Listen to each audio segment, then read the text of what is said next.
You are my baby, ಮಂದಾರ ಮಂದಾರ ಮಂದಾಕಿನಿಯೇ ಮಂದಾಕಿನಿ.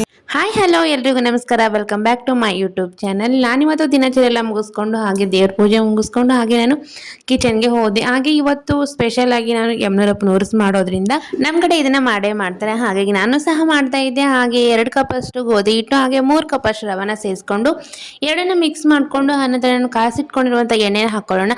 ಹಾಗೆ ನಾವು ನೀರನ್ನು ನೋಡ್ಕೊಂಡು ಹಾಕೊಳ್ಬೇಕು. ಇದು ಸ್ವಲ್ಪ ಪೂರ್ತಿ ಗಟ್ಟಿಯಾಗಿ ನಾದ್ಕೊಳ್ಬೇಕು. ಈ ತರ ನೋಡಿ, ಯಾವುದೇ ಕಾರಣಕ್ಕೂ ಒಂದು 5 ನಿಮಿಷ ಬಿಟ್ಟು ಮಾಡ್ತೀವಿ ಆ ತರ ಏನು ಮಾಡಬಾರ್ದು. ಹಾಗೆ ನಾದಿದ ತಕ್ಷಣ ನಾವು ಇದನ್ನ ಮಾಡ್ಕೊಳ್ಬಿಡ್ಬೇಕು. ಈ ತರ ಚಪಾತಿನ ದಪ್ಪ ತರ ಮಾಡ್ಕೊಂಡ್ಬಿಟ್ಟು ಎರಡು ಸೈಡ್ ಚೆನ್ನಾಗಿ ನಾವು ಬೇಯಿಸ್ಕೊಳ್ಬೇಕು.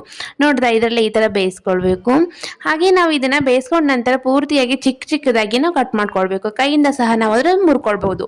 ನೋಡ್ತಾ ಇದ್ರಲ್ಲಿ ಈ ತರ ಮಾಡ್ಕೊಳ್ಬೇಕು. ಹಾಗೆ ನಾವು ಚಿಕ್ಕವರಿದ್ದಾಗ ಇದಕ್ಕೆ ಅಂತ ಒಂದು ಜೈಡಿ ಇತ್ತು, ಮಾದ್ಲಿ ಜೈಡಿ. ಅದರಿಂದ ನಾವು ಇದನ್ನ ತಿಕ್ಕಿ ಪೂರ್ತಿಯಾಗಿ ಈ ತರ ಪುಡಿ ಮಾಡ್ತಿದ್ವಿ. ಇವಾಗ ಆಗಿಲ್ಲ, ತಟ್ ಅಂತ ಮಿಕ್ಸಿಗೆ ಹಾಕೊಂಡ್ಬಿಡ್ತೀವಿ ಸಹ. ನಾನು ಸಹ ಹಾಗೇನೆ ಹಾಕೊಂಡು ಇದನ್ನ ಹಾಗೆ ಸೈಡಿನ ಬೆಲ್ಲನ ಮೆತ್ತಗ ಜಜ್ಜಿಟ್ಕೊಂಡಿದ್ದೆ. ಹಾಗೆ ಅದನ್ನ ಸಹ ನಾನು ಇದಕ್ಕೆ ಹಾಕೊಂಡು ಪೂರ್ತಿಯಾಗಿ ಎಲ್ಲ ಮಾದ್ಲಿ ಮತ್ತೆ ಬೆಲ್ಲನ ಪೂರ್ತಿಯಾಗಿ ಮಿಕ್ಸ್ ಮಾಡ್ಕೊಂಡು ನಾನು ಇದಕ್ಕೆ ಸ್ವಲ್ಪ ಪುಟಾಣಿ ಪುಡಿ ಹಾಗೆ ಪುಟಾಣಿನ ತರಿಯಾಗಿ ಹಾಕ್ಬಿಟ್ಟು ಹಾಕ್ತಾ ಇದ್ದೀನಿ. ಹಾಗೆ ಸ್ವಲ್ಪ ಗಸಗಸಿನ ನಾನು ಹುರ್ಕೊಂಡು ಹಾಕ್ತಾ ಇದ್ದೀನಿ. ಹಾಗೆ ತುರಿದಿಟ್ಕೊಂಡಿರುವಂಥ ಕೊಬ್ಬರಿ ಪುಡಿನ ಸಹ ನಾನು ಮೇಲ್ಗಡೆ ಸೇರಿಸ್ತಾ ಇದ್ದೀನಿ. ನೋಡ್ತಾ ಇದ್ದೀರಾ ಎಷ್ಟು ಬ್ಯೂಟಿಫುಲ್ ಆಗಿ ಕಾಣುತ್ತೆ. ಹಾಗೆ ತಿನ್ನೋಕ್ಕೂ ಸಹ ಅಷ್ಟು ಟೇಸ್ಟ್ ಆಗಿ ಬಂದಿರುತ್ತೆ.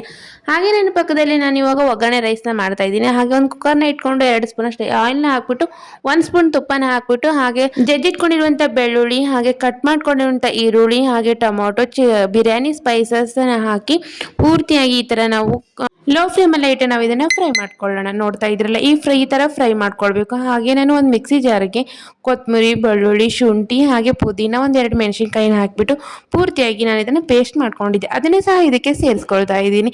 ಅದನ್ನು ಸೇರಿಸ್ಕೊಂಡು ಒಂದು 2 ನಿಮಿಷವರೆಗೂ ನಾವು ಲೋ ಫ್ಲೇಮಲ್ಲಿ ಇಟ್ಟು ಹಸಿ ವಾಸನೆ ಹೋಗೋವರೆಗೂ ನಾವು ಇದನ್ನ ಫ್ರೈ ಮಾಡ್ಕೊಳ್ಬೇಕು. ಹಾಗೆ ನನ್ನ ಮನೇಲೆ ಮಾಡ್ಕೊಂಡಿರುವಂಥ ಗರಂ ಮಸಾಲಾನ ಸೇರಿಸ್ಕೊಳ್ತಾ ಇದ್ದೀನಿ. ಹಾಗೆ ನಿಮ್ಗೆ ಏನಾದರೂ ಈ ಗರಂ ಮಸಾಲ ರೆಸಿಪಿ ಬೇಕು ಅಂದರೆ ಕಮೆಂಟ್ ಬಾಕ್ಸಲ್ಲಿ ಮಸಾಲ ಅಂತ ಕಮೆಂಟ್ ಮಾಡಿ. ನಾನು ನೆಕ್ಸ್ಟ್ ವಿಡಿಯೋದೊಂದಿಗೆ ನಿಮಗೆ ತಿಳಿಸ್ತೀನಿ. ಹಾಗೆ ಇದಕ್ಕೆ ಎಷ್ಟು ಬೇಕೋ ನೀರನ್ನ ಅಷ್ಟನ್ನ ಸೇರಿಸ್ಕೊಂಡು ಹಾಗೆ ರುಚಿಗೆ ತಕ್ಕಷ್ಟು ಉಪ್ಪನ್ನ ಸೇರಿಸ್ಕೊಳ್ಳೋಣ.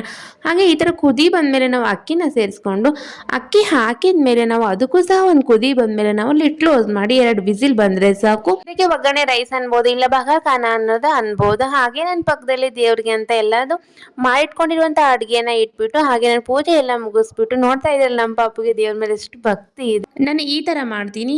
ಅದೆಲ್ಲ ಊಟ ಎಲ್ಲ ಮುಗಿಸ್ಕೊಂಡು ಹಾಗೆ ನನಗೊಂದು ಪಾರ್ಸೆಲ್ ಬಂದಿತ್ತು ಅಂತ ಹೋಗಿ ನಾನು ಇದಾಗಿತ್ತು ಇವತ್ತಿನ ವಿಡಿಯೋ. ಹಾಗೆ ಈ ವಿಡಿಯೋ ಇಷ್ಟ ಆಗಿತ್ತು ಅಂದರೆ ಲೈಕ್, ಶೇರ್, ಸಬ್ಸ್ಕ್ರೈಬ್ ಮಾಡಿ ಅಂತ ಹೇಳ್ತಾ ಹಾಗೆ ಸಪೋರ್ಟ್ ಮಾಡಿ. Thank you for watching.